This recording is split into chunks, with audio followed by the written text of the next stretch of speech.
Hello. അപ്പോൾ ഇന്ന് ഞാൻ മുണ്ടക്കയത്ത് നമ്മുടെ വീട്ടിൽ വന്നായിരുന്നേ. എൻ്റെ വീട് മുണ്ടക്കയത്താണെന്ന് എല്ലാവർക്കും അറിയാമെന്ന് വിശ്വസിക്കുന്നു.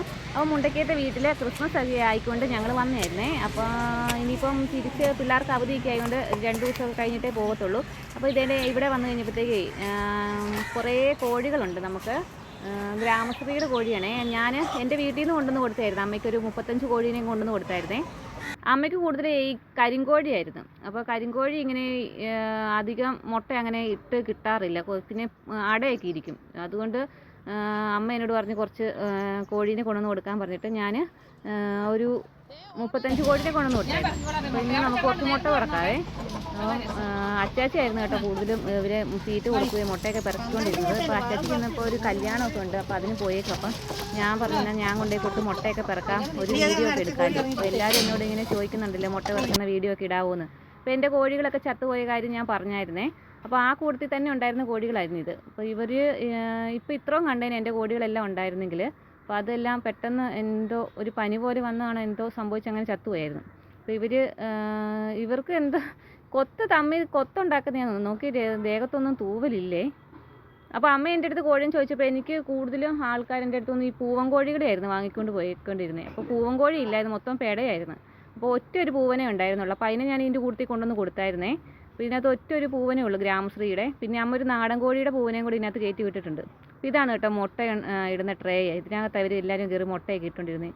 അപ്പോൾ അമ്മ പറഞ്ഞായിരുന്നു ഒരു 30 മുട്ടയൊക്കെ വെച്ച് ഡെയിലി കിട്ടുമെന്ന് പറഞ്ഞായിരുന്നേ. അപ്പോൾ ഇപ്പോൾ എന്നാന്ന് മുട്ട കുറവാന്ന് പറഞ്ഞു. അപ്പോൾ എന്നാ സംഭവം ഒന്നും അറിയത്തില്ല, നമുക്കൊന്ന് നോക്കിയിട്ട് വരാം എന്നാന്ന്. അപ്പോൾ ഇതിനകത്ത് സ്പേസ് കുറവായതുകൊണ്ടാണോന്ന് അറിയത്തില്ല, ഈ തമ്മി കൊത്തുണ്ടാക്കുന്നുണ്ടേ. നമ്മുടെയെന്ന് വെച്ച് കഴിഞ്ഞാൽ ഇച്ചിരി കൂടി വലിയ കൂടായിരുന്നു. അപ്പോൾ അതിനകത്തൂടെ ഇവർക്ക് നടക്കാനും എടുക്കാനും ഒക്കെ കുറേ സ്ഥലം ഉണ്ടായിരുന്നു. അപ്പോൾ ഇവിടെയെന്ന് വെച്ച് കഴിഞ്ഞാൽ 3ആയിട്ട് അമ്മ കൂട് വെച്ചേക്കുന്നത്. ഇതൊരു കൂട്, അതുമല്ലാതെ വേറെ 2 കൂടുകളുണ്ടായിരുന്നു. അപ്പോൾ അതിനകത്താണ് ബാക്കി കോഴികളെ കിട്ടിയേക്കുന്നത്. ഞാൻ തീറ്റ കൊണ്ട് വന്ന ഉടനെ തന്നെ വിശന്നിട്ടാന്ന് തോന്നുന്നു ആ പൂവൻ കോഴി വന്നിട്ട് ആ കൂട് കൊത്തി പൊട്ടിച്ച് ആ തീറ്റ മുഴുവനും താഴെ കളഞ്ഞായിരുന്നു. നമുക്ക് മുട്ട പിറക്കാവേ. ഇതുണ്ട് മുട്ട കിടക്കുന്നത്. എനിക്കാണെങ്കിൽ മുട്ട ഇങ്ങനെ കിടക്കുന്ന ഇഷ്ടമില്ല കേട്ടോ. ഞാൻ വീട്ടിൽ തുണിയൊക്കെ വെച്ച് പിന്നെ പുല്ലൊക്കെ ഇട്ട് വെച്ചിട്ടാണ് വെച്ചേക്കുന്നത്. അതാകുമ്പോഴത്തേക്ക് ഈ മുട്ടയിൽ ഇങ്ങനെ ചെളി പിടിക്കത്തില്ല. ഇതിപ്പോൾ എന്നാ ചെളി പിടിച്ചതെന്ന് വെച്ച് കഴിഞ്ഞാൽ ഇവർ മുട്ട ഇടാൻ വേണ്ടി മറ്റുള്ള കോഴികൾ കയറി ഈ മുട്ടയെ ചവിട്ടുമ്പോഴേ കുറേ എണ്ണം പൊട്ടിപ്പോയിട്ടുണ്ട്. നോക്കി അങ്ങനെ എങ്ങാണ്ടോ അതിൽ ചെളി ആയേക്കുന്നതാണ്. അപ്പോൾ ഒരു 10-12 മുട്ട ഉണ്ടായിരുന്നു കേട്ടോ. എല്ലാം കൂടി ഒരു 10-12 ഈ പ്രാവശ്യം കിട്ടിയുണ്ടായിരുന്നുള്ളൂ. അപ്പോൾ നേരത്തെയൊക്കെ എന്ന് വെച്ച് കഴിഞ്ഞാൽ 30 മുട്ടയൊക്കെ അമ്മ പിറക്കൊണ്ട് വരുന്നത് ഞാൻ കണ്ടിട്ടുണ്ടായിരുന്നേ. അപ്പോൾ ഇന്ന് എന്തോ നോക്കി എണ്ണം കുറവായിരുന്നു. ഇപ്പം വൈകുന്നേരമൊക്കെ ആകുമ്പോഴത്തേക്ക് ബാക്കി കിട്ടത്തുള്ളായിരിക്കും. അപ്പോൾ അതിന് മുമ്പേ ഞാൻ പോയി തീറ്റയും കൊടുത്ത് ബാക്കി മുട്ടയെല്ലാം പിറക്കാമെന്ന് വിചാരിച്ചു. ഇനിയിപ്പോൾ ഇതെല്ലാം കഴുകി എടുക്കണം. മൊത്തം മുട്ട പൊട്ടി ഒഴുകി അതേ കൂടി എല്ലാം പറ്റിയിരിക്കുക. അതുകൊണ്ടോ 2 മുട്ടയോളം പൊട്ടിയിട്ടുണ്ടെന്നാണ് തോന്നുന്നത്. ഭയങ്കര ബഹളം കേട്ടോ, ഇങ്ങോട്ട് കയറാൻ പറ്റില്ല, ഭയങ്കര സൗണ്ടാണ്.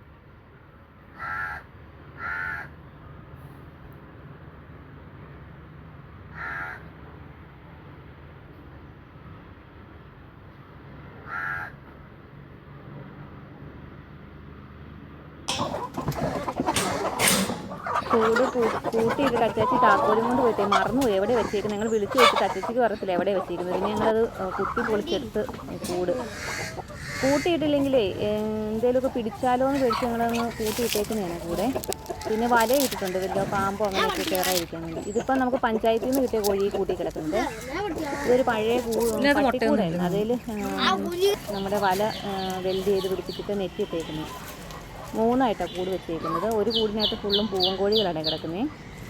ഇവിടെ തന്നെ നമ്മുടെ പോത്തിനെ കെട്ടുന്നത്. അപ്പോൾ പോത്തിനെ കെട്ടാൻ വേണ്ടി കോൺക്രീറ്റ് ചെയ്യാൻ വേണ്ടി അവിടെ മണ്ണിട്ട് പൊക്കിയേക്കുന്നതാണ്. ഇനിയിപ്പോൾ മുട്ട കൊണ്ടുപോയി കൊടുത്തിട്ട് താഴെ ആറ്റി പോയി പിള്ളേർക്ക് കുളിക്കണമെന്ന് പറഞ്ഞപ്പം അവരെ ഒന്ന് ആറ്റിക്കൊണ്ടേ ഒന്ന് വെള്ളത്തിൽ നിറക്കി പോത്തിനെയൊക്കെ ഒന്ന് നോക്കിയിട്ട് വരാമെന്ന് വിചാരിച്ച് ഞങ്ങൾ പോവുകയാണേ. ആംബുലൻസിൽ സൗണ്ടൊക്കെ കേൾക്കുന്നുണ്ട്. തൊട്ടപ്പുറത്ത് കേട്ടോ മെഡിക്കൽ ട്രസ്റ്റ് ഹോസ്പിറ്റൽ 35 മൈൽ അതിന് തൊട്ടപ്പുറത്താണേ. അതുകൊണ്ട് ഇവിടെ നടന്നു പോകാനുള്ള ദൂരമുള്ളൂ. ആംബുലൻസ് പോകുന്നു ഭയങ്കരമായിട്ട് കാറ്റ്. ഇവിടെ ചെന്ന് കഴിഞ്ഞപ്പോൾ പോത്തുകൂട്ടന്മാരെയൊന്നും കണ്ടില്ല. ഇനിയിപ്പോൾ താഴെ ഭാഗത്ത് എവിടെയെങ്കിലും കാണുമെന്ന് അറിയത്തില്ല. അവിടെ പോയി നോക്കിയിട്ട് വരാം. അപ്പോഴേക്ക് നമ്മുടെ മക്കൾ കുളിച്ചിട്ടൊക്കെ നിൽക്കാമെന്ന് പറഞ്ഞു. ഇതേ വെള്ളത്തിൽ കിടപ്പുണ്ടായിരുന്നു കേട്ടോ. വെള്ളത്തിൽ കിടന്നുകൊണ്ട് ഞങ്ങൾ കാണാഞ്ഞതേ. വെള്ളത്തിൽ കിടന്ന് അവന് വലിയ ഇഷ്ടമാണ് വെള്ളത്തിൽ ഇറങ്ങുന്നതൊക്കെ. ഇനിയിപ്പം അഴിച്ചു വിട്ടേക്കും. ഇനിയിപ്പം കുറച്ച് നേരം അവൻ വെള്ളത്തിൽ കിടന്ന് കുളിയൊക്കെ കഴിഞ്ഞിട്ട് തന്നെത്താനെ കയറി പുല്ലൊക്കെ തിന്നിട്ട് വന്നോളും.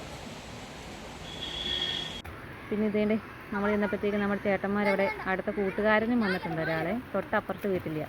അപ്പോൾ അവരെല്ലാവരും കൂടെ കിടന്ന് വെള്ളത്തിൽ കിടന്ന് ഭയങ്കര കളിയാണ്.